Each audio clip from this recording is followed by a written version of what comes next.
Hello दोस्तों, स्वागत है आपका आपके अपने चैनल इलेक्ट्रिकल गोपाल में। गाइस, आज की क्लास यहाँ पे काफी इंपॉर्टेंट देखिए होने वाली है। काफी इंपॉर्टेंट क्लास होने वाली है। इस क्लास की अगर मैं बात करूं, क्या विशेषता है इस क्लास की। देखिए, इस क्लास में यहाँ पे only three phase induction motor से क्वेश्चन रखे गए हैं।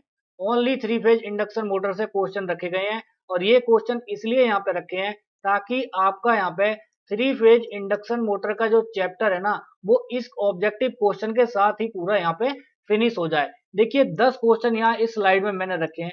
इन 10 क्वेश्चन में मैं आपको पूरी इंडक्शन मोटर यहाँ पे आपको रिवाइज कराने वाला हूँ।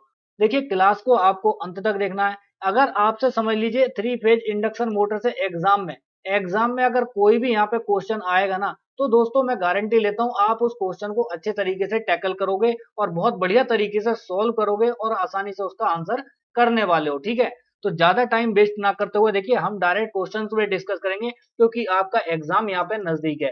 देखिए, जो भी छात्र यहाँ पे यूपीपीसीएल टीजी2 एग्जाम की यहाँ पे तैयारी कर रहे हैं, या जो भी छात्र यहाँ पे बार के एग्जाम की तैयारी कर रहे हैं, तो उन सभी छात्रों के लिए क्लास काफी इंपॉर्टेंट होने वाली है। बेसिकली अगर हम बात करें, तो जो भी छात्र यहाँ पे आईटीआई वाले पास आउट छात्र हैं, जो भी आईटीआई पास आउट छात्र हैं और उन्होंने इलेक्ट्रीशियन से आईटीआई की हुई है, और यहाँ पे देखिए वो कंपटीशन एग्जाम की तैयारी कर रहे हैं, तो उन सभी छात्रों के लिए क्लास देखिए काफी इंपॉर्टेंट है। क्योंकि देखिए, थ्री फेज इंडक्शन मोटर से हर एग्जाम में यहाँ पे देखिए क्वेश्चन आते हैं। हर एग्जाम में क्वेश्चन आते हैं, तो आपको ये टॉपिक तो क्लियर होना जरूरी है। ठीक है, बहुत जरूरी है। तो देखिए, हम ज्यादा टाइम वेस्ट ना करते हुए क्वेश्चन को डिस्कस करने वाले हैं। बिल्कुल अपनी लैंग्वेज में क्वेश्चन को समझेंगे। बस आपको क्वेश्चन को सबसे पहले ध्यान पूर्वक पढ़ना है। देखिए, क्वेश्चन को जब आप ध्यान पूर्वक पढ़ लेंगे, समझ लेंगे, तो उसका उत्तर भी आप आसानी से कर सकते हैं। पहला प्रश्न बोल रहा है, इंडक्शन जनरेटर डिलीवर कर रहा है power factor eight.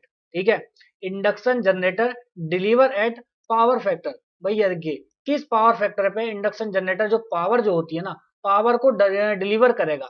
Induction generator power factor बिजली देते हैं। किस पावर फैक्टर पे बिजली देने लगता है इंडक्शन जनरेटर? एक होती है इंडक्शन मोटर। भाई, इंडक्शन मोटर तो पावर को लेती है। पावर को क्या करती है? लेती है, वो जनरेट नहीं करती। तो यहाँ पे जनरेटर की बात की गई है, तो इंडक्शन जनरेटर है वो किस पावर फैक्टर पे पावर को जनरेट करेगा। ठीक है, आपको इतना बताना है बेसिकली। अब यहाँ पे आप देखिए, पहला ऑप्शन कर रहा है लैगिंग पावर फैक्टर, ये हुआ गलत। यूनिटी पावर फैक्टर गलत, जीरो पावर फैक्टर गलत। यहाँ पे आप देखेंगे ऑप्शन नंबर बी को। देखिए, लीडिंग पावर फैक्टर पर लीडिंग पावर फैक्टर पर जो यहाँ पे इंडक्शन जनरेटर होता है ना, वो पावर को जनरेट करता है। क्या करता है भाई? पावर को यहाँ पे जनरेट करता है। ठीक है, सभी को पता होना चाहिए।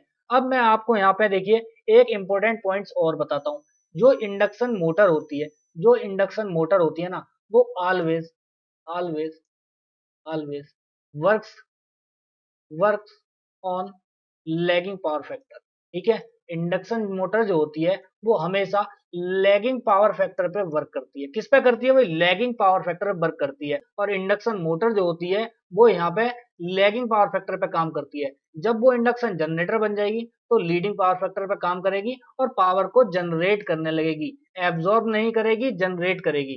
तो ऑप्शन नंबर बी यहाँ पे आपका करेक्ट होने वाला है। मोस्ट इंपोर्टेंट यहाँ पे क्वेश्चन था। ठीक है, मैं आपको एक पॉइंट और यहाँ पे बता देता हूँ। देखिए, इंडक्शन मोटर से रिलेटेड क्या है, ये जो इंडक्शन मोटर होती है, देखिए इंडक्शन मोटर जो होती है ना, वो एक सेल्फ स्टार्ट इंडक्शन मोटर होती है। सेल्फ स्टार्ट मोटर होती है। क्या होती है भाई? सेल्फ स्टार्ट यहाँ पे मोटर होती है। इसका क्या होता है, स्टार्टिंग टॉर्क जो होता है ना, लो स्टार्टिंग टॉर्क। ठीक है, इसका स्टार्टिंग टॉर्क जो होता है यहाँ पे, वो लो होता है। स्टार्टिंग टॉर्क यहाँ पे इसका कैसा होता है? लो होता है। ठीक है, आप सभी को पता होगा। अगर नहीं पता है तो अच्छी बात है, अब यहाँ पे पता लगने वाला है। देखिए, जो मैं यहाँ पे एक्स्ट्रा पॉइंट आपके लिए लिख रहा हूँ, इस एक्स्ट्रा पॉइंट को कहीं ना कहीं नोट डाउन करते रहिए, क्योंकि डायरेक्टली एग्जाम में ये पॉइंट एज इट इज यहाँ पे पूछे जाते हैं। देखिए, आपसे अगर मैं बात करूं, तो इंडक्शन मोटर में ना क्या होता है, एक होता है भाई स्टेटर। क्या होता है? एक होता है स्टेटर और एक होता है यहाँ पे रोटर। एक होता है रोटर।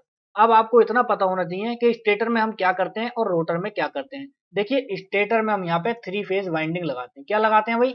थ्री फेज यहाँ पे वाइंडिंग लगाते हैं। ठीक है, इस वाइंडिंग को हम यहाँ पे फील्ड वाइंडिंग भी बोलते हैं। क्या बोलते हैं? फील्ड वाइंडिंग भी यहाँ पे बोलते हैं। ठीक है, आपको पता होना चाहिए। और जो रोटर होता है इंडक्शन मोटर में, वो दो टाइप के यहाँ पे रोटर होते हैं। कौन सा? सबसे पहला होता है squirrel cage rotor. Squirrel cage यहाँ पे रोटर होता है। ठीक, स्क्वायरल केज। और दूसरा कौन सा होता है? दूसरा होता है गाइज यहाँ pay slip ring rotor, slip ring rotor, ठीक है। अब ये दो इंपॉर्टेंट पॉइंट्स यहाँ पे निकल जाते हैं। अब जिस मोटर में स्क्वायरल केज रोटर लगा होता है उसको हम स्क्वायरल केज इंडक्शन मोटर बोलते हैं। जिस जिस मोटर में यहाँ पे स्लिप रिंग वाला रोटर लगा होता है उसको यहाँ pay slip ring induction motor बोलते हैं। अब इनसे इंपॉर्टेंट पॉइंट्स ये निकलते हैं, इनसे इंपॉर्टेंट पॉइंट्स ये निकलते हैं, देखिए जो रोटर में बाइंडिंग होती है ना उसको यहाँ पे आर्मेचर बाइंडिंग बोलते हैं, आर्मेचर बाइंडिंग इसको बोलते हैं। और स्टेटर में जो होती है उसको फील्ड बाइंडिंग बोलते हैं। ये दो पॉइंट आपको क्लियर हो गए होंगे, ठीक है। अब हम यहाँ पे देखिए एक पॉइंट और देखते हैं। स्क्वायरल केज में, स्क्वायरल केज जो रोटर होता है इसको हम यहाँ पे एंड रिंग के थ्रू क्लोज करते हैं, एंड रिंग के थ्रू यहाँ पे क्या करते हैं? क्लोज करते हैं, कह सकते हैं आप शॉर्ट सर्किट करते हैं। और स्लिप रिंग जो रोटर होता है इसमें क्या करते हैं भाई? एक्स्ट्रा रेजिस्टेंस लगाते हैं, एक्स्ट्रा रेजिस्टेंस हम यहाँ पे क्या करते हैं? इंसर्ट करते हैं। क्या करते हैं भाई?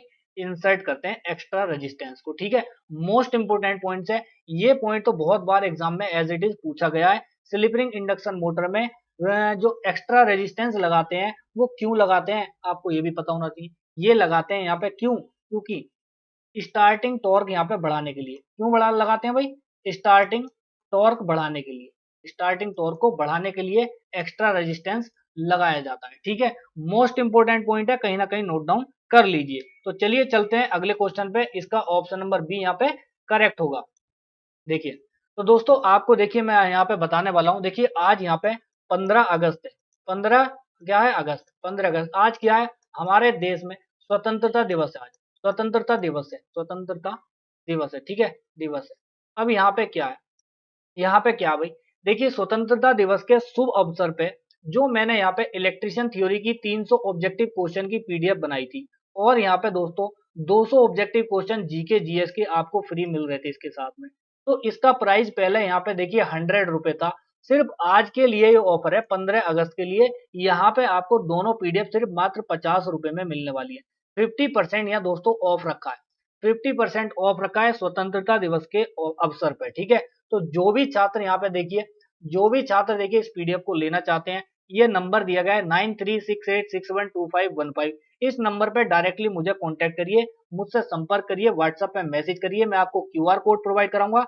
आपको 50 रुपए पे करके उसका स्क्रीनशॉट सेंड करना है। तुरंत आपको व्हाट्सएप पे ही आपको पीडीएफ प्राप्त हो जाएंगी दोनों, सिर्फ 50 रुपए में। 500 क्वेश्चन है, 500 क्वेश्चन है। देखिए इलेक्ट्रिशियन थ्योरी के जो क्वेश्चन है ना उनका डिटेल में यहाँ पे सॉल्यूशन किया है, डिटेल में सॉल्यूशन किया है। और कंप्लीट इलेक्ट्रिकल से, कंप्लीट इलेक्ट्रिकल से यहाँ पे क्वेश्चन रखे हैं, चाहे वो अर्थिंग हो, वायरिंग हो, बीडब्ल्यू हो, मशीन हो, पावर सिस्टम हो, यूटिलाइजेशन हो, चाहे मेजरमेंट हो, हर एक पोर्शन से यहाँ पे क्वेश्चन रखे हैं। और सिलेक्टेड क्वेश्चन है डायरेक्टली एग्जाम ओरिएंटेड, यूपीपीसीएल के पैटर्न पे भी, यूपीपीसीएल के पैटर्न पे भी जिस टाइप के यूपीपीसीएल क्वेश्चन बनाता है ना उसी टाइप के क्वेश्चन उस पीडीएफ में यहाँ पे रखे गए हैं। अगर दोस्तों आप यहाँ पे देखिए 50 रुपए को देख कर नहीं ले रहे हो तो कहीं ना कहीं आप अपना यहाँ पे लॉस कर रहे हो। ऑलरेडी काफी छात्रों ने यहाँ पे पीडीएफ ले चुके हैं, 15 अगस्त के शुभ अवसर पे काफी छात्रों ने पीडीएफ ली है और अपना यहाँ पे जमकर तैयारी कर रहे हैं। तो चलिए अभी ज्यादा टाइम वेस्ट ना करते हुए, एडवर्टाइजमेंट भी हो गया है, अब हम देखिए अपने क्वेश्चंस को देख लेते हैं जो हमने आज यहाँ पे क्वेश्चंस लगाए। क्वेश्चन नंबर 2 बोल रहा है induction motor if the rotor is locked. देखिए एक इंडक्शन मोटर है, उसका रोटर यहाँ पे लॉक है, देन रोटर फ्रीक्वेंसी आपको बताना है। देखिए एक इंडक्शन मोटर में यदि रोटर को लॉक किया जाता है, लॉक है यानी कि चल नहीं रहा है, स्थिर है, तो इंडक्शन मोटर की रोटर फ्रीक्वेंसी कैसी होगी, ठीक है, आपको बताना है। एक इंडक्शन मोटर है, इंडक्शन मोटर है, उसका रोटर यहाँ पे क्या है? रोटर क्या है भाई? यहाँ पे देखिए रोटर जो है वो लॉक है, चल नहीं रहा है, स्थिर है। क्या है? स्थिर है, ठीक है। तो उसकी रोटर फ्रीक्वेंसी, रोटर फ्रीक्वेंसी यहाँ पे कैसी होगी आपको इतना बताना है, सिंपल, जिसको हम रोटर फ्रीक्वेंसी को एफ आर से भी डिनोट करते हैं। तो दोस्तों रोटर फ्रीक्वेंसी का फॉर्मूला तो सभी ने देखिए पढ़ा होगा, यदि नहीं पढ़ा है तो अच्छी बात है, मैं आपको यहाँ पे बताने वाला हूँ। देखिए एफ आर से हम यहाँ पे रोटर फ्रीक्वेंसी को डिनोट करते हैं। इसका फॉर्मूला होता है S into F, S into F, ये इसका यहाँ पे फॉर्मूला होता है। एस क्या है? ये है यहाँ पे स्लिप, ये है यहाँ पे स्लिप। और एफ क्या है? ये तो सभी को पता होगा, ये है यहाँ पे फ्रीक्वेंसी, ठीक है, ये है यहाँ पे सप्लाई फ्रीक्वेंसी। अब सीन क्या है भाई? सीन ये है, देखो जब ये बोल रहा है, ये बोल रहा है कि रोटर तो भाई स्थिर है, रोटर स्थिर है, ये यहाँ पे स्थिर है, तो आपको इसकी वैल्यू बतानी है। जब रोटर स्थिर होता है तो आप सभी छात्रों को पता होगा तो स्लिप की वैल्यू कितनी रहती है, 1 रहती है। जब रोटर स्थिर रहेगा तो स्लिप की वैल्यू यहाँ पे 1 रहती है। और सप्लाई फ्रीक्वेंसी कितनी होती है, सप्लाई फ्रीक्वेंसी तो इंडिया में 50 हर्ट्ज चलती है। कितनी चलती है भाई, 50 हर्ट्ज चलती है ना। तो यहाँ पे देखिए, यहाँ पे आप वैल्यू जब रखेंगे एफ आर बराबर स्लिप की वैल्यू 1 और इंटू सप्लाई फ्रीक्वेंसी की वैल्यू 50, तो कितना आएगा, 50 आएगा। यानी कि कहने का मतलब ये है, जितनी यहाँ पे एफ आर की वैल्यू उतनी होगी जितनी यहाँ पे सप्लाई फ्रीक्वेंसी होगी। ठीक है, सप्लाई फ्रीक्वेंसी होगी, सप्लाई फ्रीक्वेंसी के बराबर रोटर फ्रीक्वेंसी यहाँ पे होती है जब यहाँ पे इंडक्शन मोटर का जो रोटर होता है वो लॉक्ड होता है। तो ऑप्शन देखेंगे कौन सा मैच कर रहा है, equal to supply frequency, less than supply frequency, more than zero. देखिए ऑप्शन नंबर ए हमारा मैच कर रहा है equal to supply frequency. I hope guys ये पॉइंट आपको यहाँ पे क्लियर हो गया होगा। चलिए नेक्स्ट क्वेश्चन को देख लेते हैं। The starting torque of an induction motor, देखिए क्वेश्चन बहुत इंपॉर्टेंट है, मस्त क्वेश्चन है। When rotor resistance equal to the rotor reactance, आपको बताना है स्टार्टिंग टॉर्क कैसा होगा। इंडक्शन मोटर का स्टार्टिंग टॉर्क कम होगा, ज्यादा होता है, क्या होता है, जब रोटर प्रतिरोध बराबर होता है किसके, रोटर रिएक्टेंस के। ठीक है, यहाँ पे देखिए मिनिमम कांस्टेंट, मैक्सिमम जीरो। देखिए बोल ये रहा है आर टू बराबर एक्स टू। आर टू क्या है, रोटर रेजिस्टेंस है, क्या है, यहाँ पे लिख देता हूँ रोटर रेजिस्टेंस है। ठीक है, और एक्स टू क्या है, यहाँ पे ये रोटर रिएक्टेंस है, रोटर रिएक्टेंस है, जिसको हम यहाँ पे प्रतिघात भी बोलते हैं।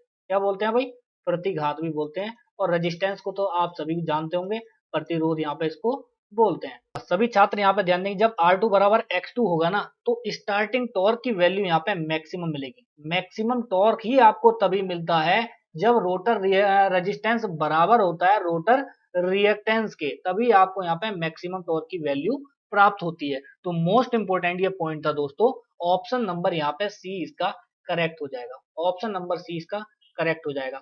होता क्या है, एक स्लिप होता है, स्लिप एट मैक्सिमम टॉर्क, जिसको हम एस टी मैक्स भी यहाँ पे बोलते हैं। एस टी मैक्स बराबर होता है आर टू अपॉन में एक्स टू, ये यहाँ पे इसका फॉर्मूला होता है। तो हम यहाँ पर क्या बोलेंगे, आर टू बराबर एस इंटू एक्स टू हो जाएगा।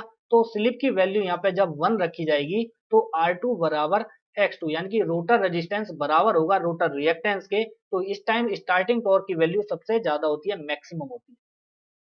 चलिए नेक्स्ट क्वेश्चन को देखते हैं। क्वेश्चन नंबर 4 है, in an induction motor if the supply voltage is half the starting torque becomes. आपको देखिए इतना पूछा है, इंडक्शन मोटर में यदि आपूर्ति वोल्टेज को आधा कर दिया जाए तो स्टार्टिंग टॉर्क कैसा होता है, कितना बन जाता है। ठीक है, आप सभी छात्रों ने पढ़ा होगा, अगर आपकी थ्योरी कंप्लीट है, कॉन्सेप्ट कंप्लीट है, तो आपने पढ़ा होगा टॉर्क जो है वो डायरेक्टली प्रोपोर्शनल होता है सप्लाई वोल्टेज के स्क्वायर पे। ये फॉर्मूला आपको पता होगा। ठीक है, पता है, अच्छी बात है, नहीं पता है तो अभी याद रखना इसको। है क्या, देखिए टॉर्क जब डायरेक्टली प्रोपोर्शनल है वोल्टेज के स्क्वायर पे, तो क्वेश्चन में बोल रहा है कि हाफ। देखिए वोल्टेज को, सप्लाई वोल्टेज को हाफ कर दिया इसने, आधा किया। तो क्या किया, देखिए टॉर्क बराबर 1/2 कर दिया। अब ये बी स्क्वायर है तो इसका भी स्क्वायर ही करेंगे हम यहाँ पे। ठीक है, तो स्टार्टिंग टॉर्क पूछा है, तो ये पूछा है टॉर्क यहाँ पे। ठीक है, तो टी बराबर 1/2 का स्क्वायर कितना हो गया, 4 हुआ। तो कितना आया टॉर्क हमारा, टॉर्क कितना आया, 1/4 मिला ना हमें टॉर्क। ठीक है, जब सप्लाई वोल्टेज को आधा किया तो टॉर्क की वैल्यू 1/4 मिलेगी। तो ऑप्शन नंबर बी यहाँ पे करेक्ट होगा। मोस्ट इंपोर्टेंट है, इस फॉर्मूले को आप याद रखिए तो आप क्वेश्चन आसानी से कर सकते हैं। देखिए भाई क्वेश्चन नंबर 5 देखिए, क्वेश्चन नंबर 5 है, under which method of starting an induction motor is expected to take the largest starting current. एक प्रेरण मोटर है, ठीक है, एक प्रेरण मोटर को चालू करने की किस विधि के तहत सबसे बड़ी प्रारंभिक धारा लेने की उम्मीद की जाती है। कौन सा मेथड ऐसा है जिसमें स्टार्टिंग करंट जो है ना कम रिड्यूस होती है, वो ज्यादा जाती है। ठीक है, सबसे बड़ी धारा, प्रारंभिक धारा लेने की उम्मीद की जाती है। Stator rotor register, stator rotor starting या star delta starting, auto transformer, direct online. देखिए सबसे पहले मैं आपको यहाँ पे बता दूं दोस्तों, सबसे पहले मैं यहाँ पे आपको बता दूं, जो डायरेक्ट ऑनलाइन स्टार्टर होता है ना, डायरेक्ट ऑनलाइन, इसमें सबसे ज्यादा यहाँ पे प्रारंभिक धारा लेने की उम्मीद की जाती है। ठीक है, प्रारंभिक धारा सबसे ज्यादा यही लेता है। बाकी सब स्टार्टर जो होते हैं स्टार्टिंग करंट को क्या करते हैं, स्टार्टिंग करंट को जो है ना वो कम कर देते हैं। क्या कर देते हैं, कम कर देते हैं बाकी सब स्टार्टर। लेकिन जो डायरेक्ट ऑनलाइन स्टार्टर है, ठीक है, वो मैक्सिमम करंट लेता है as compare to other type of starter. ठीक है, तो मोस्ट इंपोर्टेंट ये पॉइंट है, तो अब मैं आपको देखिए ये बता देता हूँ, जो ऑटो ट्रांसफॉर्मर स्टार्टर होते हैं ना, जो ऑटो ट्रांसफॉर्मर स्टार्टर होते हैं वो 3 फेज इंडक्शन मोटर में यहाँ पे यूज किए जाते हैं। और स्टार डेल्टा स्टार्टर भी, ये करते क्या है भाई, करते क्या है, ऑटो ट्रांसफॉर्मर स्टार्टर में एक्स स्क्वायर यहाँ पे टैपिंग पॉइंट होता है कि इतने पॉइंट पर हमें टैपिंग करनी है, तो सप्लाई जो हमारी स्टार्टिंग करंट होती है ना, वो करंट यहाँ पे रिड्यूस हो जाती है। तो जो स्टार डेल्टा स्टार्टर होता है उसमें 1/3 वैल्यू की करंट यहाँ पे रिड्यूस होती है। और डायरेक्ट ऑनलाइन स्टार्टर जो होता है इसमें एक भी वैल्यू की नहीं, एज इट इज यहाँ पे मिल जाती है। ठीक है, तो ये पॉइंट आप सभी को क्लियर होने चाहिए। चलिए अगले क्वेश्चन को देखते हैं। क्वेश्चन नंबर 6 है, देखिए न्यूमेरिकल है, काफी अच्छा क्वेश्चन है, बहुत ध्यान पूर्वक सभी छात्रों को समझना है। क्वेश्चन बोल रहा है ए 440 वोल्ट 8 किलोवाट और यहाँ पे देखिए 4 पोल की मोटर है, 50 हर्ट्ज की फ्रीक्वेंसी पे चल रही है। ठीक है, 50 हर्ट्ज की फ्रीक्वेंसी पे चल रही है और स्टार कनेक्टेड है, ध्यान रखेंगे स्टार कनेक्टेड है। Induction motor has a full load slip, देखिए स्लिप की वैल्यू दी है 0.04। द रोटर स्पीड, आपसे यहाँ पे रोटर स्पीड पूछिए किसमें, आरपीएम में, एट फुल लोड पे, फुल लोड पे। भाई क्वेश्चन को यदि आप समझ गए ना आसानी से, अगर आप समझ गए क्वेश्चन को, तो उस क्वेश्चन को करने में आपको 10 सेकंड नहीं लगेंगे। सच बता रहा हूं मैं, इतनी देर का क्वेश्चन है, बस आपको देखने में लग रहा है वैल्यू दी है, हार्ड है, क्या है, कुछ हार्ड नहीं है। देखिए कैसे होगा, कितना आसान क्वेश्चन है। इसने यहाँ पे रोटर स्पीड पूछी है, सिर्फ रोटर स्पीड, तो हमें सिर्फ यहाँ पे रोटर स्पीड ही बतानी है और कुछ नहीं। रोटर स्पीड को हम एन से डिनोट करते हैं और सिंक्रोनस स्पीड को एन एस से, आपको पता होगा।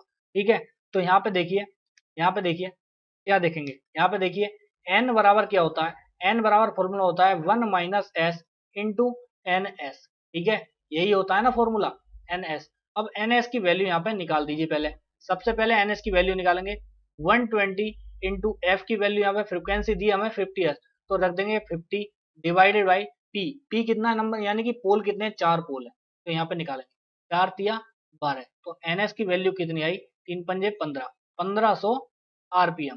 कितनी आई भाई, आरपीएम। ठीक है, सिंक्रोनस स्पीड 1500 आरपीएम है। ठीक है, अब यहाँ पे रोटर स्पीड देख लेंगे, एन बराबर 1 माइनस स्लिप की वैल्यू यहाँ पे रखेंगे 0.04, यहाँ पे देखिए, और सिंक्रोनस स्पीड रखेंगे 1500 आरपीएम। तो एन बराबर आया, एक में से 0.04 अगर माइनस हम करते हैं तो 0.96 वैल्यू हमें मिलेगी, और डिवाइड मल्टीप्लाई कर दो 1500 से, तो एन बराबर कितना आया। अब हम इसको देखिए, बहुत से छात्र यहाँ पे कैलकुलेशन करने में टाइम लगाते हैं, तो कैलकुलेशन आसान करने के लिए बताता हूँ। देखिए यहाँ से ये माइनस कर दो, यहाँ से 2 जीरो ये हटा दो, और यहाँ से पॉइंट हट जाएंगे, तो 96 इंटू 15 की मल्टीप्लाई कर दो, तो कितना आया, 15 छक्का 90, 90 का जीरो हासिल लगे 9। अब 15 नामा 135, और 9 कितने हो गए, 135 9 144। ठीक है, तो यानी कि 1440 आरपीएम, 1440 आरपीएम यहाँ पे हमें रोटर की स्पीड मिल चुकी है, मोटर के रोटर की स्पीड मिल चुकी है। तो ऑप्शन नंबर ए यहाँ पे करेक्ट होने वाला है। देखिए चलिए चलते हैं अगले क्वेश्चन पे। क्वेश्चन नंबर 7 काफी इंपॉर्टेंट है। ए 4 पोल, देखिए 4 पोल की एक मोटर है, 400 वोल्टेज है और 60 हर्ट्ज पे यहाँ पे चल रही है, और देखिए 60 हर्ट्ज फ्रीक्वेंसी और 1750 आरपीएम यहाँ पे दिया हुआ है। 3 फेज इंडक्शन मोटर है, कनेक्ट है, 400 वोल्ट है और 50 hertz supply. The motor will be, यहाँ पे देखिए क्या होगा, क्या होगा, यहाँ पे देखिए पहले 60 हर्ट्ज पे कम चल रही थी, लेकिन बाद में यहाँ पे 50 हर्ट्ज पे चल रही है। पहले 60 हर्ट्ज पे थी, लेकिन बाद में 50 हर्ट्ज पे चल रही है। तो यहाँ पे बताना है फ्रीक्वेंसी कम की गई है, बेसिकली देखिए फ्रीक्वेंसी यहाँ पे क्या की गई है, कम की गई है। तो आपको बताना है मोटर पे क्या प्रभाव पड़ेगा। Not run at all, run नहीं करेगी, बर्न आउट, जल जाएगी, जल जाएगी क्या भाई, कमेंट करके बताइए जरा सब लोग, जल जाएगी। Run at speed more than 1750, या सप्लाई फ्रीक्वेंसी अगर हमने कम की है, तो यहाँ पे ये बोल रहा है कि मोटर जो है 1750 जो आरपीएम दिया गया था, इससे ज्यादा स्पीड पर रन करेगी। बिल्कुल गलत बात, बिल्कुल गलत बात। Run at speed less than 1700, बिल्कुल सही बात है। अब देखिए कैसे, कैसे सही बात है, आपने भाई सिंपल फॉर्मूला तो पढ़ा ही है। देखिए दिन भर इसका क्वेश्चन आपने किए होंगे, एन एस बराबर 120 एफ बाई पी के। तो यहाँ पे आप देखिए एन एस जो है सिंक्रोनस स्पीड डायरेक्टली प्रोपोर्शनल है किसके, फ्रीक्वेंसी को, और इनवर्सली है किसके, पोल्स के, और डायरेक्टली आप देख सकते हैं फ्रीक्वेंसी के। तो यहाँ पे क्या है, यदि हम इसकी फ्रीक्वेंसी बढ़ाएंगे तो एन एस जो स्पीड है वो भी क्या होगी, बढ़ेगी। यदि हम इसकी यहाँ पे फ्रीक्वेंसी घटाएंगे तो सिंक्रोनस स्पीड क्या होगी, घटेगी। और क्वेश्चन में क्या बोला इसने, देखिए पहले 60 हर्ट्ज था, पहले 60 हर्ट्ज था, बाद में 50 हर्ट्ज कर दिया। ठीक है, तो क्या हुआ, फ्रीक्वेंसी यहाँ पे क्या की, कम की। जब फ्रीक्वेंसी कम की तो भाई सिंक्रोनस स्पीड भी यहाँ पे क्या होगी, कम होगी। ठीक है, तो बोल रहा है run at speed less than, तो जो आरपीएम पर रन कर रही थी ना, उससे कम आरपीएम पे यहाँ पे मोटर रन करेगी। तो देखिए आप सभी छात्र आई होप देखिए क्वेश्चन को समझ गए होंगे जो मैं समझाना चाह रहा हूँ। देखिए सिंक्रोनस स्पीड डायरेक्टली प्रोपोर्शनल होती है फ्रीक्वेंसी के। ठीक है, तो ये क्वेश्चन सभी को समझ में आ गया होगा, नहीं आया है तो भाई दोबारा से वॉच करो, इसको समझ जाओगे। फिर भी ना समझो तो कोई दिक्कत नहीं है, दोबारा मैं इसको रिपीट कर दूंगा। देखिए क्वेश्चन नंबर 8 है, the function of starter in electric motor. भाई इलेक्ट्रिक मोटर में स्टार्टर का क्या काम रहता है। देखिए स्टार्टर का क्या काम रहता है, स्टार्टिंग पर्पज से, अवॉइड द पावर ओवरलोड से, minimize high current, high starting current. ये देखिए ये all are option correct. Primary जो फंक्शन रहता है ना, देखिए स्टार्टर का जो प्राइमरी फंक्शन रहता है दोस्तों, वो रहता है यहाँ पे मिनिमाइज हाई स्टार्टिंग करंट को, यानी कि उच्च आरंभीय धारा कम करना। जो स्टार्टिंग करंट सबसे ज्यादा होती है ना, देखिए स्टार्टिंग क्या होती है, करंट, स्टार्टिंग करंट को ज्यादा होती है मोटर की, तो मोटर की स्टार्टिंग करंट को कम करने के लिए क्या करते हैं हम यहाँ पे स्टार्टर लगाते हैं, स्टार्टर लगाते हैं ताकि मोटर यहाँ पे जल ना जाए।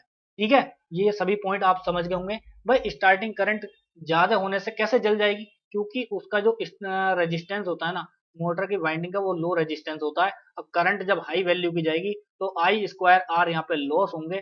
जब आई स्क्वायर आर लॉस होंगे तो हीट प्रोड्यूस होगी, हीट जब प्रोड्यूस होगी तो मोटर क्या करेगी, उसकी वाइंडिंग यहाँ पे जल जाएंगी। ठीक है, तो इसलिए हम क्या करते हैं यहाँ पे, minimize the high starting current, starting current को कम करने के लिए हम क्या करते हैं, स्टार्टर का उपयोग करते हैं। तो ऑप्शन नंबर सी यहाँ पे करेक्ट होने वाला है। चलिए अगले क्वेश्चन को हम यहाँ पे देख लेते हैं। अगला क्वेश्चन देखिए क्या बोल रहा है, क्वेश्चन नंबर 9 है। देखिए काफी इंपोर्टेंट क्वेश्चन है, बहुत इंपोर्टेंट क्वेश्चन है। Blocked rotor test is use to find which of the following losses. ठीक है, एक यहाँ पे इंडक्शन मोटर में ना ब्लॉक रोटर टेस्ट किया जाता है। ब्लॉक रोटर टेस्ट वो क्या फाइंड करने के लिए किया जाता है। ठीक है, देखिए कांस्टेंट लॉस, वेरिएबल लॉस, या फिर यहाँ पे constant loss and variable loss दोनों, या फिर रोटेशनल लॉसेस, क्या फाइंड करता है, ये करता है यहाँ पे ब्लॉक, यानी कि शॉर्ट सर्किट है तो क्या करेगा, ये वेरिएबल लॉस होते हैं। वेरिएबल कौन से होते हैं, जो कॉपर लॉस होते हैं। कौन से होते हैं, कॉपर लॉस। देखिए कॉपर लॉस को ठीक है फाइंड करने के लिए हम इंडक्शन मोटर में ब्लॉक रोटर टेस्ट हम यहाँ पे करते हैं। ठीक है, मोस्ट इंपोर्टेंट पॉइंट है। अब वेरिएबल लॉसेज आपको पता है, कॉपर लॉस, और कांस्टेंट लॉस कौन से होते हैं, वो आयरन लॉस होते हैं। कौन से होते हैं भाई, आयरन लॉस, या इसको हम आयरन लॉस को यहाँ पे मैग्नेटाइजेशन लॉस भी बोलते हैं, मैग्नेटाइजिंग लॉस भी बोलते हैं। ठीक है, अब दो टाइप के टेस्ट होते हैं, एक तो होता है कौन सा, ब्लॉक रोटर टेस्ट, ये हम अभी हमने देख लिया। और दूसरा होता है यहाँ पे नो लोड टेस्ट। कौन सा भाई, नो लोड टेस्ट, जिसको हम यहाँ पे बोलते हैं। ठीक है, तो सभी छात्रों को पता होगा ब्लॉक रोटर टेस्ट क्या करते हैं, वेरिएबल लॉसेस को हम यहाँ पे फाइंड करते हैं। किसका करते हैं, वेरिएबल लॉसेस। और नो लोड टेस्ट जो होता है उससे क्या करते हैं, नो लोड टेस्ट हम क्या, आयरन लॉस को फाइंड करते हैं।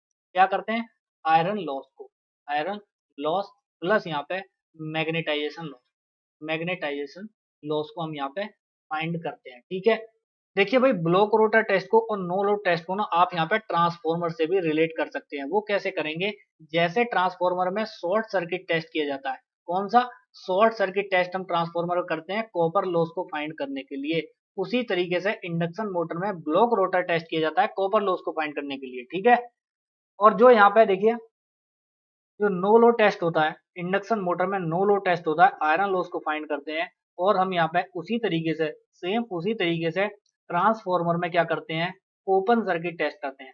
ओपन सर्किट यहाँ पे टेस्ट करते हैं, वो किस लिए करते हैं भाई, वो यहाँ पे आयरन लॉस को फाइंड करने के लिए करते हैं ट्रांसफॉर्मर में। तो मोस्ट इंपोर्टेंट ये पॉइंट है, कहीं ना कहीं नोट डाउन कर लीजिए, डायरेक्टली एग्जाम ओरिएंटेड यहाँ पे जो पॉइंट बताए मैंने वो आने वाले होते हैं। तो सभी छात्र इन पॉइंट्स को नोट डाउन कर लीजिए। ठीक है, चलिए अगले क्वेश्चन को देखते हैं। क्वेश्चन नंबर 10 देखेंगे, आज की क्लास का लास्ट क्वेश्चन यहाँ पे रहने वाला है। आज की जो क्लास है देखिए तीसरे नंबर की यहाँ पे क्लास है। ऑलरेडी 2 क्लास यूपीपीसीएल TG2 के लिए अपलोड कर चुका हूँ, जिन भी छात्रों ने नहीं देखी है वो देख लीजिए, मोस्ट इंपोर्टेंट क्लास है। ठीक है, ए 3 phase induction motor is running at 4% slip. ठीक है, एक 3 फेज इंडक्शन मोटर है 4% की स्लिप पे यहाँ पे चल रही है। If the input rotor is 1000 वाट। देखिए रोटर की जो इनपुट पावर है ना, इनपुट पावर है वो 1000 वाट है। What is the mechanical power develop by the motor. आपको बताना है जब यहाँ पे स्लिप 4% है, रोटर इनपुट पावर 1000 वाट है, तो मैकेनिकल पावर कितनी डेवलप करेगा रोटर। अब देखिए मैकेनिकल डेवलप पावर को हम रोटर बोल देते हैं पीएमडी, यानी कि मैकेनिकल डेवलप पावर, ठीक है, पीएमडी। और यहाँ पे स्लिप की वैल्यू कितनी दी है, देखिए स्लिप बराबर है 4%, ठीक है। अब पीएमडी बराबर फॉर्मूला होता है, देखिए यहाँ पे लिखता हूँ पीएमडी, सबसे पहले क्लियर करके, PMD mechanical develop power formula होता है 1 - s इंटू पीजी। अब मैंने आपको पिछली क्लास में भी बताया था कि पीजी को हम यहाँ पे input rotor input power, rotor देखिए मैं लिख देता हूँ, रोटर इनपुट पावर को यहाँ पे डिनोट करते हैं पीजी से, ठीक है, पीजी। अब ये वही है पीजी, एस की वैल्यू इसलिए पीएमडी, रोटर मैकेनिकल या डेवलप मैकेनिकल डेवलप पावर, ठीक है। अब यहाँ पे आप इसकी वैल्यू रख दीजिए, 1 - स्लिप है कितनी 4%, तो 4 को यदि हम 100 से डिवाइड करेंगे तो कितना आएगा 0.04 आएगा, तो यहाँ पर लग दीजिए 0.04 और मल्टीप्लाई कर दीजिए पीजी।